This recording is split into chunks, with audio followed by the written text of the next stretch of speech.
అందరికీ నమస్కారం అండి. ఏడాదికి ఒక్కసారే దర్శనమిచ్చే వజ్రగణపతి ఆలయాన్ని గురించి ఇప్పుడు మనం తెలుసుకుందాము.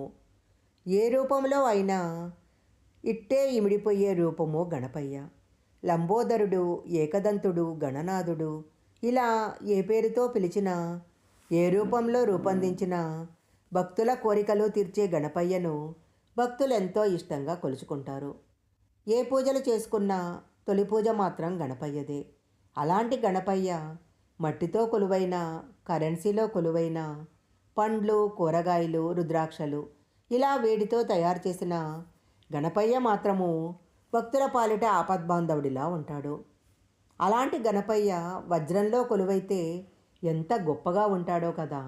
అలాంటి వజ్రగణపతి సూరత్లో ప్రత్యేకమైన ఆకర్షణగా నిలుస్తున్నాడు.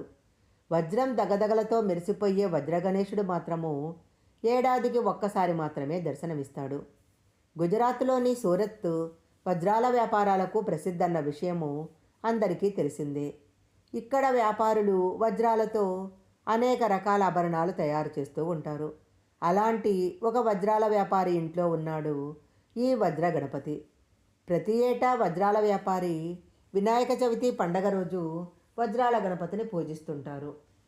182 క్యారెట్లతో 36 గ్రాముల బరువున్న ఈ వజ్రగణపతిని ఏడాదికి ఒక్కరోజు మాత్రమే బయటికి తీస్తారు. ఆ రోజు మాత్రమే ప్రత్యేక దర్శనానికి అనుమతిస్తారు. వజ్రాల గణపతి బొమ్మ సైజు కోహినూర్ వజ్రం కంటే పెద్దదిగా ఉంటుంది.